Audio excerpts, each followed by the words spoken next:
The bitter wind of December 26, 1776, cut through the tattered uniforms of General George Washington's Continental Army like a blade through parchment. Blood stained the frozen ground at Trenton, where just hours before, the Americans had achieved their first significant victory in months. Yet Washington knew that one triumph, however sweet, would not win a war that seemed increasingly hopeless. Captain Alexander Hamilton, barely 21 years old, stood beside his artillery piece, steam rising from the warm bronze cannon barrel. In the frigid air, his hands, blackened with gunpowder residue, trembled not from cold, but from the intoxicating rush of victory. The Hessian mercenaries had been caught completely off guard in their Christmas revelry, and now 300 prisoners huddled in makeshift camps while their defeated commander, Colonel Johann Rall, lay dead from wounds sustained in the fighting. But Washington's weathered face showed no celebration. The general's piercing blue eyes surveyed his ragged army of 2,400 men, many barefoot, leaving crimson trails in the snow. He understood what his subordinates were only beginning to grasp. Trenton was merely the opening note of a desperate symphony that could either herald American independence or sound the death knell of the Revolution. "Sir," approached Lieutenant Colonel John Fitzgerald, Washington's aide-de-camp, his Irish accent thick with exhaustion. "The men are asking about winter quarters.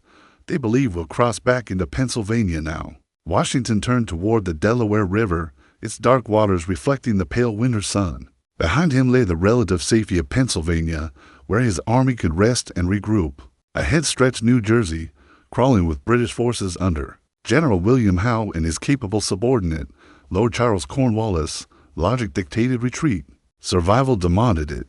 Yet something stirred in Washington's strategic-minded gambler's instinct honed through years of surveying Virginia's wilderness and managing Mount Vernon's complex operations. The British had been caught sleeping once. Perhaps they could be surprised again. More importantly, the Continental Congress had fled Philadelphia. American morale teetered on the brink of collapse, and enlistments would expire in just 5 days. When the calendar turned to 1777, as documented in the Pennsylvania Journal and Weekly Advertiser of January 8, 1777, Washington's next decision would prove pivotal to the entire revolutionary cause. The general pulled his blue woolen cloak tighter against the wind and made a choice that defied every military convention of the 18th century. "We advance," he announced to his startled officers. "We move deeper into New Jersey." Colonel John Cadwalader, whose Pennsylvania militia had failed to cross the Delaware in support of the Trenton attack, stared in disbelief. "Sir, the men are exhausted. We've been marching and fighting for days." "Surely, the men are victorious," Washington interrupted, his voice carrying the authority that had made him the unanimous choice to lead the Continental Army. "Victory breeds courage, gentlemen. We shall not squander this moment cowering behind the Delaware's banks." The officers exchanged glances that mixed admiration with concern. They had witnessed Washington's leadership through the disasters of Long Island and the retreat across New Jersey. They had seen him maintain discipline when lesser commanders would have disbanded their forces entirely. Now they watched as their commander-in-chief prepared to stake everything on one more desperate gamble, unknown to the Americans. Lord Cornwallis was already preparing his response to the Trenton defeat with 8,000 veteran troops at his disposal. The British general intended to crush Washington's small army and end the rebellion once and for all. The stage was set for a confrontation that would determine not just the fate of New Jersey, but the very survival of American independence. Lord Charles Cornwallis set down his crystal brandy snifter. With deliberate precision, the amber liquid barely touched the ornate parlor of his New York headquarters, warmed by a crackling hearth, stood in stark contrast to the frozen battlefields where his enemy now maneuvered. News of the Trenton defeat had reached him on December 27th, and the Earl's normally composed demeanor had given way to cold fury. "Explain to me again," Cornwallis addressed Colonel Carl von Donop, commander of the Hessian forces in southern New Jersey, how 3 regiments of professional soldiers were overwhelmed by colonial farmers. Von Donop, his usually immaculate uniform wrinkled from hard riding, struggled to maintain his composure.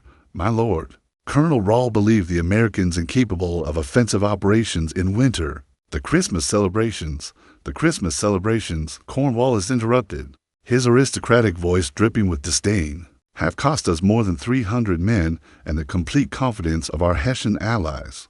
General Howe expects Results, Colonel, not excuses. The room fell silent except for the steady tick of an ornate grandfather clock. Cornwallis rose from his mahogany desk and moved to a large map of New Jersey. Pinned to the wall, red pins marked British positions, while blue ones indicated known Continental Army locations. The strategic situation should have been overwhelmingly favorable. British forces controlled New York City, most of New Jersey, and had naval supremacy along the entire coast. Yet something about Washington's audacious move troubled the British. General, most defeated armies would have retreated to defensive positions. Instead, the American commander seemed to be advancing deeper into enemy territory. Either Washington had lost his mind, or he possessed some strategic insight that Cornwallis had failed to grasp. Captain William Harcourt of the 16th Light Dragoons cleared his throat respectfully. "My lord, our intelligence suggests Washington's force number is barely 2,500 men. Many are militia whose enlistments expire in 4 days. If we move quickly, precisely," Cornwallis agreed, turning from the map, "we shall trap this fox before he can return to his Pennsylvania burrow." The general's tactical mind began working through possibilities. Washington's army was small, poorly supplied, and operating far from friendly territory. One decisive engagement could end the rebellion entirely. According to records preserved in the British Army's official correspondence, later published in the London Gazette of February 15, 1777, Cornwallis immediately began assembling a massive force to pursue Washington. 8,000 veteran troops would converge on Princeton, the strategic crossroads that controlled movement throughout central New Jersey.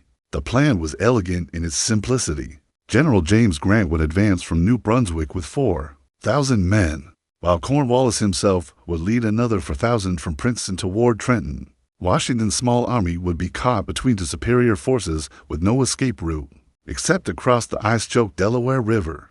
But Cornwallis underestimated his opponent's desperate cunning. While the British general planned conventional movements with overwhelming force, Washington was already considering options that no European military academy would have taught. The American commander understood that survival required breaking every rule of 18th century warfare. Colonel John Cadwallader's Pennsylvania militia, numbering nearly 2,000 men, had finally crossed the Delaware south of Trenton. General Horatio Gates controlled another 1,000 Continental troops in the area. If Washington could coordinate these scattered forces while avoiding Cornwallis's trap, the strategic situation might shift dramatically. More importantly, Washington grasped something that his aristocratic opponent could not. This war would be won not through grand European-style battles, but through the accumulation of small victories that gradually eroded British confidence, while inspiring American resistance. As Cornwallis prepared his elaborate pincer movement, Washington was already planning something unprecedented: a night march that would carry his army around the British flank toward Princeton, where a smaller British garrison waited unsuspecting. The American general intended to strike again before Cornwallis could react. The chess match between these two commanders would reach its climax within days, but the outcome would depend less on conventional military wisdom than on which leader better understood the revolutionary nature of the conflict they were fighting. The War Council convened in Trenton's abandoned Presbyterian church on the evening of January 1st, 1777, as sleet hammered against the tall windows. Candlelight flickered across the faces of Washington's senior officers, casting dancing shadows that seemed to reflect the uncertainty gripping the Continental Army. Outside, sentries stamped their feet against the cold while keeping watch for British patrols. General Nathanael Greene, his Rhode Island accent cutting through the tension, studied the rough map spread across the wooden communion table. "Sir, our scouts report Cornwallis approaching with 8,000 men. We're outnumbered more than 3 to 1. Washington nodded grimly, his large hands clasped behind his back as he paced before the altar, the general's usual composure masked, a calculation that would have impressed the most seasoned gambler. Every military manual dictated immediate retreat across the Delaware, but Washington saw opportunity where others perceived only disaster. "Gentlemen," he began, his voice carrying the quiet authority that had held the army together through months of defeat, "Lord Cornwallis expects us to behave like a conventional European army. He anticipates our retreat and has positioned his forces accordingly." Colonel John Fitzgerald leaned forward, his weathered face creased with concern. "What alternative do we have, sir? The Delaware is our only escape route." Washington turned. to face his officers, and several later recalled the intensity in his blue eyes. "We don't retreat.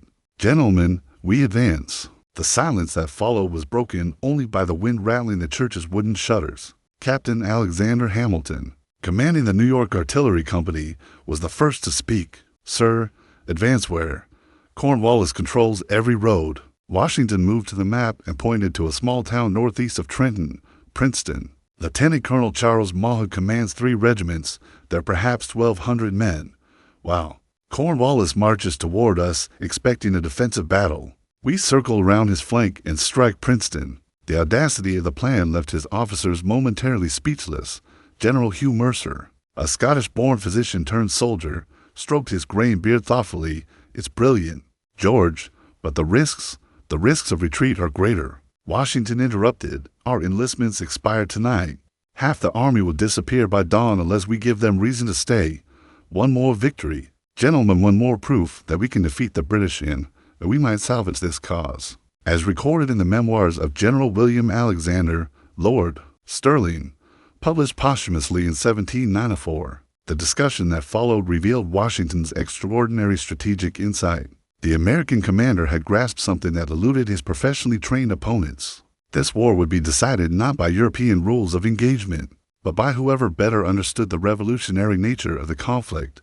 Colonel Paul Dudley Sargent of Massachusetts raised the practical concerns. "Sir, a night march in winter, over frozen roads, with exhausted men, many without proper footwear, will succeed because no one expects it." Washington finished. "Mahood's garrison at Princeton believes themselves safe. Cornwallis thinks. U.S. trapped. We'll strike at dawn and be gone before either can respond." The plan required precise timing and extraordinary luck. Washington's army would have to slip away from Trenton during the night, march 12 miles over treacherous roads, defeat a professional British garrison, and escape before Cornwallis could intervene. A single delay or miscommunication could result in the complete destruction of the Continental Army. Yet as the officers studied their commander's determined expression, they began to understand the deeper wisdom of his strategy. Washington was not merely planning a military operation. He was orchestrating a psychological victory that could transform the entire character of the war. General Greene finally nodded his approval. "The men trust you, sir, if you believe this can succeed." "I believe," Washington replied simply, "that sometimes survival requires the impossible." As the council dispersed to prepare for the night march, none of the officers could have predicted that their commander's desperate gamble would produce one of the most significant tactical victories in American military history. The Battle of Princeton would prove that the Continental Army could not only survive British pursuit, but could outmaneuver and defeat professional European troops in open combat. At 10 o'clock on the night of January 2nd, 1777, the Continental Army began what would become one of the most crucial movements in American military history. Washington's 2,400 men filed silently out of Trenton, their footsteps muffled by fresh snow that had begun falling at sunset. The general had gambled everything on this march, knowing that discovery would mean annihilation. Captain John Marshall, future Chief Justice of the Supreme Court, but then a young Virginia officer, later described the scene in his biographical writings published in 1837. "The very air seemed to hold its breath as we departed Trenton. Every man understood that we marched toward either salvation or destruction. The deception began immediately. A small rear guard under Colonel Edward Hand remained in Trenton, feeding campfires and making noise to convince British scouts that the main army remained in position. Meanwhile, Washington's column took the back roads toward Princeton, following frozen farm paths that would be nearly impassable in daylight, but offered concealment in the winter darkness. General Hugh Mercer's advance guard led the march, their weapons wrapped in cloth to prevent metallic sounds from carrying in the still air. Behind them came Alexander Hamilton's artillery, the cannon's wheels wrapped with rags to muffle their rumbling over the frozen ground. The young captain personally supervised every gun, knowing that his battery's firepower might determine the battle's outcome. The cold was merciless. Many soldiers wrapped their feet in strips torn from blankets, leaving bloody tracks in the snow. Others had fashioned crude moccasins from canvas or leather scraps. Yet discipline held firm. Not a single man broke ranks. Despite the agony of the 12-mile march over terrain that would challenge healthy, well-equipped troops, Washington rode at the column's head, his blue cloak dusted with snow. Constantly, checking his pocket watch by the light of a shielded lantern. Timing was everything. The Army needed to reach Princeton at dawn, when the British garrison would be least alert. But before Cornwallis discovered their absence from Trenton around midnight, the column encountered its first crisis. A frozen stream blocked their path, its banks too steep for the artillery to cross.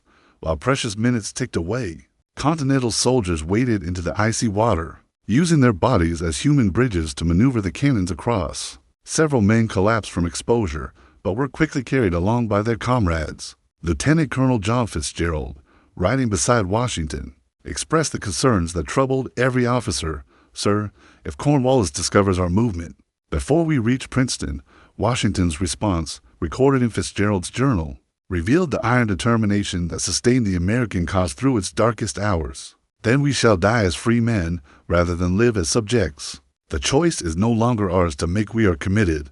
The march continued through the bitter night, guided by local militia who knew every farm road and cowpath in the area. These New Jersey patriots, many of whom had suffered under British occupation, served as both guides and intelligence gatherers. Their knowledge of the terrain proved invaluable as the column navigated around British outposts and Loyalist settlements. By 3 a.m, advanced scouts reported that Princeton lay just ahead. The college town slept peacefully, its streets empty except for British sentries who stamped their feet against the cold.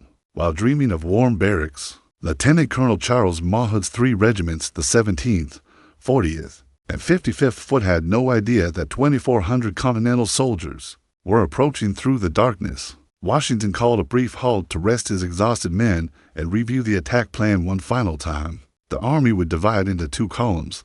Mercer's brigade would attack from the southwest, while General John Sullivan's troops struck from the west. Hamilton's artillery would position itself to command the main road through town. As the first gray light of dawn began to filter through the overcast sky, Washington's soldiers fixed bayonets and prepared for battle. Many had marched all night without food or rest, their uniforms torn and their feet bleeding.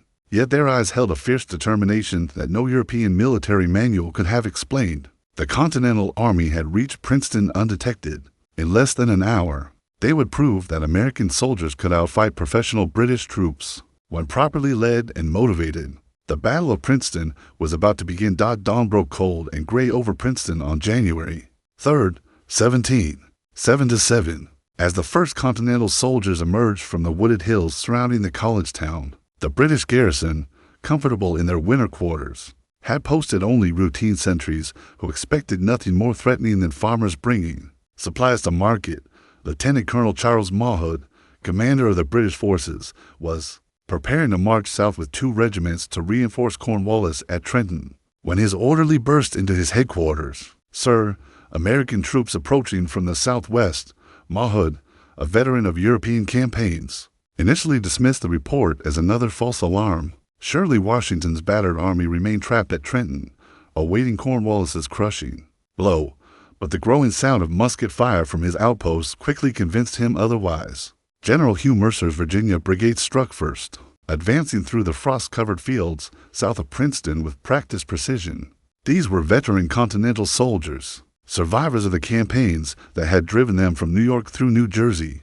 They moved with the quiet confidence of men who had learned their trade through bitter experience. The first British resistance came from a company of the 55th Foot stationed at Stony Brook Bridge. Captain William Scott's redcoats, caught completely off guard, managed only a ragged volley before Mercer's men overran their position. The Virginians pressed forward, their hunting shirts and frontier clothing contrasting sharply with the scarlet uniforms of their enemies. But Mawhood was no ordinary garrison commander, a professional soldier with 20 years' experience. He quickly grasped the tactical situation and began organizing a counterattack. The 17th Foot, his most experienced regiment, formed battle line in an orchard southeast of town, while the 40th Foot took position near the college buildings. The class that followed would demonstrate the Continental Army's dramatic improvement since the disasters of Long Island and Fort Washington, as documented in the Pennsylvania Packet of January 14, 1777. Mercer's brigade executed complex maneuvers under fire with a skill that impressed even their British opponents. Captain Alexander Hamilton, positioned on a hilltop overlooking the battlefield, directed his artillery with deadly precision. The 21-year-old officer had studied European gunnery manuals and adapted their techniques to American conditions. His cannons raked the British formations, forcing them to abandon their initial positions. "Load with grape," Hamilton shouted to his gun crews as British infantry attempted to storm his battery. The young captain personally sighted each cannon, his mathematical training serving him well as he calculated range and elevation. Grape shot clusters of iron balls that spread like giant shotgun blasts tore through the advancing redcoats. Meanwhile, General John Sullivan's New Hampshire troops struck Princeton from the west, threatening to cut off Mawhood's line of retreat. Sullivan, a lawyer turned soldier, had learned from previous defeats and now coordinated his attack with Mercer's advance. The pincer movement forced the British commander to fight on the front simultaneously. The battle's crucial moment came when Mercer's horse was shot from under him. As he led a charge against the 17th Foot, the general, a Scottish physician, who had served with distinction throughout the war, found himself surrounded by British bayonets. Several redcoats, mistaking him for Washington due to his gray hair and commanding presence, clubbed him with their musket butts before delivering 7 bayonet wounds, seeing their beloved commander fall. The Virginia Brigade wavered for the first time. Some men began falling back toward the woods, their advance stalling just as victory seemed within reach. The moment was critical. If Mercer's attack collapsed, Mawhood could concentrate his entire force against Sullivan's smaller column. Washington, who had been coordinating the overall battle from a position near the college, immediately recognized the crisis. Without hesitation, the commanding general spurred his white charger directly toward the faltering line, his blue cloak streaming behind him as he rode into the midst of the fighting. Form. Washington shouted above the musket fire, his commanding voice carrying across the battlefield. "Rally behind me." The general's personal courage in the face of enemy fire inspired his men to reform their ranks and resume the attack. The sight of their commander-in-chief leading from the front transformed the Continental soldiers. These were not the demoralized troops who had retreated across New Jersey just weeks earlier. They were veterans who had tasted victory at Trenton and now believed they could defeat any enemy. The Battle of Princeton had reached its climax, and the next few minutes would determine whether Washington's desperate gamble would succeed or destroy the Continental Army entirely. Washington's white horse reared as British musket balls whistled past, but the commanding general remained in his saddle, his imposing figure rallying the wavering Continental line. At 54 years of age, Washington risked everything on personal leadership that inspired his soldiers to extraordinary courage. The fate of the American Revolution balanced on the edge of a bayonet. "Press forward, men," Washington called out, drawing his sword and pointing toward the British positions. "Show them what Americans can do." His aide-de-camp, Lieutenant Colonel John Fitzgerald, later wrote that he closed his eyes, certain that his commander would be shot down in the next volley. But Washington's gamble paid dividends beyond tactical advantage. The Continental soldiers, seeing their generals share their dangers, fought with a ferocity that stunned their professional opponents. These were no longer reluctant militia or dispirited conscripts. They had become veteran troops, capable of matching British regulars in open combat. Captain Alexander Hamilton, his artillery battery positioned on high ground overlooking the main battlefield, poured devastating fire into the British ranks. The young officer had learned to work his guns with clockwork precision, and his cannons dominated the approaches to Princeton, elevate to degrees. He shouted to his gun crews as they targeted British infantry attempting to form square. Lieutenant Colonel Charles Mawhood, the British commander, found himself caught in an impossible tactical situation. His two regiments faced assault from 3 directions, while American artillery commanded every avenue of retreat. A lesser officer might have surrendered, but Mawhood was a veteran of European campaigns who understood that retreat required as much skill as attack. The 17th Foot, Mawhood's most experienced regiment, executed a fighting withdrawal toward Kingston, their disciplined volleys holding back Sullivan's New Hampshire troops. But the 40th and 55th Foot, caught at buildings around the college, found themselves trapped by Continental soldiers who had learned urban warfare through bitter experience in New York. General John Sullivan, coordinating the attack on Princeton's western approaches, demonstrated the tactical sophistication that American commanders had developed through months of desperate fighting. His New Hampshire regiments advanced in loose formation, taking advantage of cover while maintaining coordinated fire. These tactics, learned from frontier warfare, proved devastatingly effective against European-trained opponents. The breakthrough came when Hamilton's artillery found the range of British positions near Nassau Hall, the college's main building. According to accounts preserved in the New Jersey Historical Society archives, the young captain's cannons fired through the building's windows, forcing the British garrison to abandon their strong point. Seeing their defensive positions compromised, the surviving British troops began a general retreat toward New Brunswick. Mahood managed to extract about 200 men from the disaster, but 300 more were killed, wounded, or captured. More importantly, the British lost their forward position in central New Jersey and were forced to abandon Princeton entirely. The American victory was complete, but costly. General Hugh Mercer, mortally wounded in the opening assault, was carried to a nearby farmhouse where he died 9 days later. His sacrifice became a rallying cry for Continental soldiers, who now understood that victory required blood as well as courage. Washington, surveying the battlefield as British resistance collapsed, faced a critical decision. His exhausted troops had marched all night and fought a desperate battle. Cornwallis was certainly approaching with overwhelming force. Logic dictated immediate retreat to avoid another engagement, but Washington's strategic instincts, honed through months of defeat and near disaster, suggested a different course. Instead of retreating into Pennsylvania, he would withdraw north toward Morristown, establishing winter quarters in the hills of northern New Jersey. From there, the Continental Army could threaten British communications while remaining beyond reach of major enemy forces. The decision proved brilliant. Cornwallis, arriving at Princeton hours after the battle, found only American wounded and British dead. The Earl's elaborate trap had closed on empty air, while Washington's army disappeared into the New Jersey hills like morning mist. News of Princeton's fall reached Philadelphia within days, transforming American morale from despair to exultation. The Continental Congress, which had fled the capital in panic just weeks earlier, began to believe that independence might actually be achievable. The aftermath of Princeton reverberated far beyond the small college town where it was fought. As Washington's army established winter quarters in the hills around Morristown, the strategic implications of their victory became clear to both sides.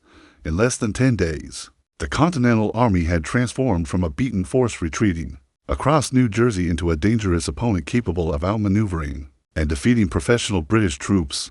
Lord Cornwallis, his reputation tarnished by the disasters at Trenton and Princeton, withdrew his forces to defensive positions around New York City and New Brunswick. The elaborate network of outposts that had controlled most of New Jersey was abandoned, as British commanders recognized they could no longer guarantee the security of isolated garrisons. Nearly 3,000 square miles of territory returned to American control almost overnight. General William Howe, the British commander-in-chief, received news of Princeton's fall while entertaining Loyalist leaders in New York. According to dispatches preserved in the British Museum's American Revolutionary War collection, Howe's initial reaction was disbelief, followed by a cold fury that his subordinates had allowed Washington to escape what should have been certain destruction. But the battle's true significance lay not in tactical details, but in its psychological impact. Throughout America, militia units that had disbanded after the defeats around New York began reforming. Continental Army recruiters, who had struggled to find volunteers just weeks earlier, now found young men eager to serve under Washington's command. The myth of British invincibility had been shattered twice in 10 days. Captain Alexander Hamilton, whose artillery had played such a crucial role in the victory, used his Princeton service to launch a remarkable political career. The young immigrant would eventually become the first Secretary of the Treasury. But he never forgot the lesson learned on that frozen January morning. American success required both courage and sophisticated organization. The college town itself bore scars from the battle for years to come. Nassau Hall's walls, punctured by Hamilton's cannonballs, required extensive repairs that weren't completed until 1779. Local residents, many of whom had suffered under British occupation, celebrated their liberation by providing intelligence and supplies to Washington's army. Throughout the remainder of the war, international observers, particularly in France, took careful note of Princeton's outcome. French Foreign Minister Comte de Vergennes, already skeptical of British claims about the rebellion's imminent collapse, began seriously considering an alliance with the Americans. The battle demonstrated that Washington's forces possessed both the will and capability to sustain a prolonged conflict. Perhaps most importantly, Princeton established Washington's reputation As a commander capable of extraordinary strategic insight, the general, who had suffered defeat after defeat in 1776, had reinvented himself and his army through sheer force of will. European military observers, initially dismissive of American tactical capabilities, began studying continental army methods with grudging respect. The human cost of victory was not forgotten. General Hugh Mercer's death inspired Continental soldiers throughout the war, while British casualties at Princeton sobered professional officers who had initially viewed American service as an easy path to promotion. Both sides now understood that this conflict would be decided through sustained effort rather than single dramatic engagements. Washington himself, writing to his brother John Augustine Washington on January 31st, 1777, captured the battle's deeper meaning. The enemy were completely surprised and routed, leaving many dead upon the field. But more than territory has been recovered, we have reclaimed our belief that this cause can succeed. Modern historians recognize Princeton as the moment when the American Revolution transformed from a colonial rebellion into a genuine war of independence. The Continental Army had proven it could not only survive British pursuit, but could outfight professional European troops when properly led and motivated. Washington's desperate gamble had succeeded. Beyond all reasonable expectations, the small battle with massive impact had changed everything. American independence, which seemed impossible just days earlier, now appeared not only achievable, but inevitable. The road ahead remained long and bloody, but Princeton had demonstrated that free Americans, fighting for their own soil, possessed advantages that no European army could overcome. In the end, Princeton's true legacy was not tactical or strategic, but spiritual. It proved that ordinary citizens, properly led and motivated, could defeat the world's most powerful empire when fighting for principles they held sacred. That lesson would echo through American history long after the last veteran of Washington's march had passed into memory.